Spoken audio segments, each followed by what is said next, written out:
Kristus telah menebus kita dari kutuk hukum Taurat dengan jalan menjadi kutuk karena kita. Sebab ada tertulis, terkutuklah orang yang digantung pada kayu salib. Galatia 3 ayat 13.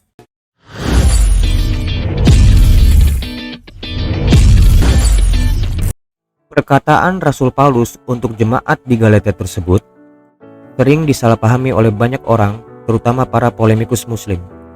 Tuduhan yang kerap kali dilemparkan oleh teman-teman polemikus muslim bahwa Rasul Paulus telah mengkutuk Yesus. Tentulah seandainya memang benar bahwa Rasul Paulus telah mengkutuk Yesus berdasarkan dari perkataan tersebut, sudah pasti surat Paulus tersebut tidak akan dimasukkan dalam kitab kanon, atau pastilah Rasul Paulus tidak akan dianggap rasul oleh para murid-murid Yesus yang lainnya. Faktanya, Rasul Petrus yang notabene seorang guru dan pemimpin dari para murid-murid Yesus mengakui tulisan daripada Rasul Paulus seperti yang tertulis pada suratnya yang kedua. Anggaplah kesabaran Tuhan kita sebagai kesempatan bagimu untuk beroleh selamat, seperti juga Paulus, saudara kita yang kekasih, telah menulis kepadamu menurut hikmat yang dikaruniakan kepadanya. Hal itu dibuatnya dalam semua suratnya. Apabila ia berbicara tentang perkara-perkara ini, dalam surat-suratnya itu ada hal yang sukar dipahami, sehingga orang-orang yang tidak memahaminya dan yang tidak teguh imannya memutarbalikannya menjadi kebinasaan mereka sendiri, sama seperti yang juga mereka buat dengan tulisan-tulisan yang lain. 2 Petrus 3 ayat 15. Dan benar saja apa yang dikatakan Rasul Petrus, seperti yang sering dilakukan oleh para polemikus muslim, baik dari kalangan junior, senior, bahkan mungkin dari kalangan veteran sekalipun, selalu menyalahpahami dan memutarbalikkan. Bahkan Rasul Paulus pun disebut mengkutuk Yesus. Lalu sebenarnya, mengapa Rasul Paulus berbicara seperti itu di dalam suratnya? Apakah benar Yesus Kristus terkutuk?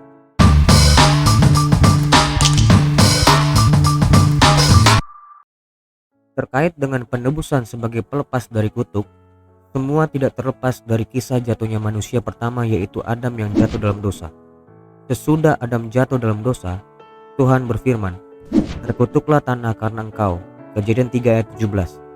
Sejak saat itu, kehidupan berada dalam situasi yang amat sulit. Dengan bersusah payah, engkau akan mencari rezekimu dari tanah sumur hidupmu. Semak duri yang akan dihasilkannya bagimu, dan tumbuh-tumbuhan di padang akan menjadi makananmu.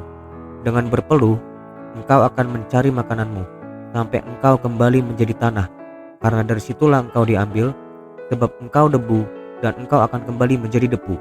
Kejadian 3 ayat 17-19. Yang dikutuk di sini bukanlah masalah kerja itu sendiri, karena sebelum manusia jatuh dalam dosa pun, manusia sudah diperintahkan untuk mengusahakan dan memelihara taman Eden itu. Kejadian 2 ayat 15. Akan tetapi, kesukaran, kesakitan, kesulitan yang berakhir dengan kematian yang mengikuti kerja itu yang terkutuk. Karena pada mulanya memang manusia diciptakan bukan untuk mati, melainkan kematian itu merupakan upah dari dosa. Roma 6 ayat 23. Dikarenakan Adam melanggar perintah yang diperintahkan Tuhan kepada Adam di Taman Eden. Kejadian 2 ayat 16-17. Tanah yang diambil sebagai jasad jasmani manusia yang dihembusi dengan nafas hidup, Kejadian 2 ayat 7, agar dapat mengalami hidup kekal, justru menarik hidup kekal. Hilang tertelan kuasa debu, karena akhirnya manusia menukik menjadi debu. Inilah kutuk yang mengenaskan. Dan akhirnya bukan hanya manusia saja yang tertimpa kutuk ini, bahkan seluruh makhluk telah ditaklukkan kepada kesia-siaan dan berada dalam perbudakan kebinasaan, sehingga segala makhluk sama-sama mengeluh. Roma 8 ayat 20-22. Dan keberadaan manusia itu sekarang mengeluh karena beratnya tekanan. 2 Korintus 5 ayat 4. Keadaan kutuk yang menerpa manusia dan segenap makhluk yang ada di sekitarnya makin dibuat konkret lagi ketika diperhadapkan dengan hukum Allah. Dalam Ulangan 27 ayat 16-26, Nabi Musa menyatakan 12 kutuk atas orang yang memandang rendah ibu dan bapaknya, menggeser batas tanah sesamanya, membawa seorang buta ke tempat yang sesat, memperkosa hak orang asing, anak yatim dan janda, tidur dengan istri ayahnya, tidur dengan binatang apapun, tidur dengan saudara perempuannya, tidur dengan mertua perempuan, membunuh sesamanya dengan tersembunyi, menerima suap untuk membunuh seseorang yang tak bersalah, serta tak menepati perkataan hukum Taurat itu dengan perbuatan. Permasalahannya, terletak pada kutuk yang terakhir, yaitu tidak menepati perkataan hukum Taurat dengan perbuatan. Hukum Taurat memiliki ratusan hukum di dalamnya. Adalah tidak mungkin untuk menepati seluruh hukum yang ada.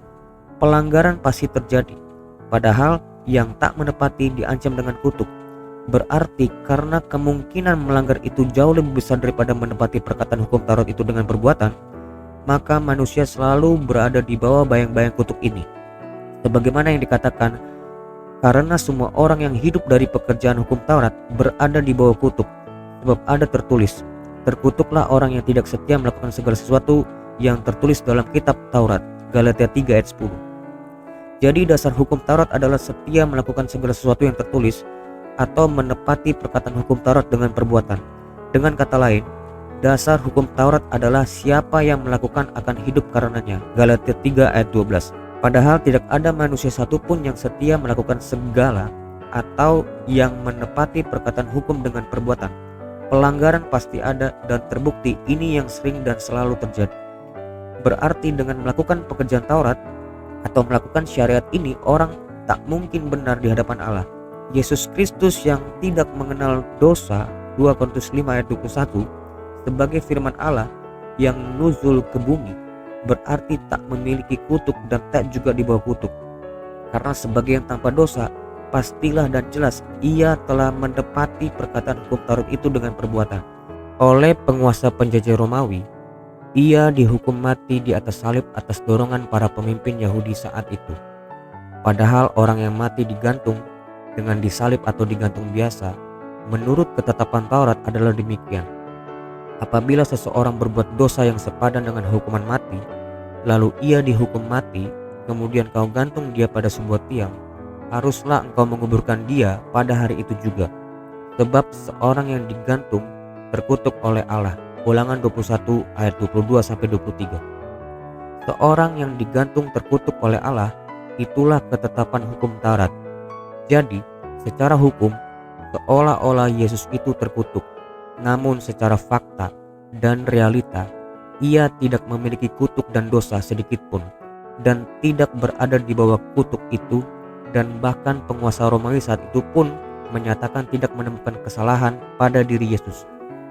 Dengan demikian, kutuk sebagai ketetapan firman yang tertulis yang terdapat dalam kitab Taurat itu yang dikenakan pada orang yang mati digantung di kayu salib telah dibatalkan kuasanya oleh manusia Yesus yang tidak memiliki kutuk dan dosa. Karena firman yang mengambil rupa manusia itu hakikatnya adalah firman itu sendiri. Sedangkan firman tertulis atau Taurat adalah merupakan catatannya saja. Sebagaimana yang disabdakan, Kristus telah menebus kita dari kutuk hukum Taurat dengan jalan menjadi kutuk karena kita. Sebab ada tertulis, terkutuklah orang yang digantung pada kayu salib. Galatia 3 ayat 13. Tentulah yang menebus kita yang tidak lepas dari dosa ini haruslah manusia yang tidak berdosa. Sebab bagaimana mungkin seseorang yang berdosa menebus seorang berdosa yang lain? Itulah sebabnya di atas salib itu Kristus telah membatalkan kutuk yang ditetapkan Taurat. Dengan demikian membatalkan semua kutuk yang pernah dikenakan kepada manusia. Akibatnya pada saat kita menjalankan perintah Allah, bukan lagi takut kepada kutuk itu yang menyebabkan kita taat, namun karena cinta kasih dan bakti serta takut yang dilandasi oleh hormat kepadanya sebagai ucapan syukur atas penebusannya di dalam Kristus itu yang memotivasi.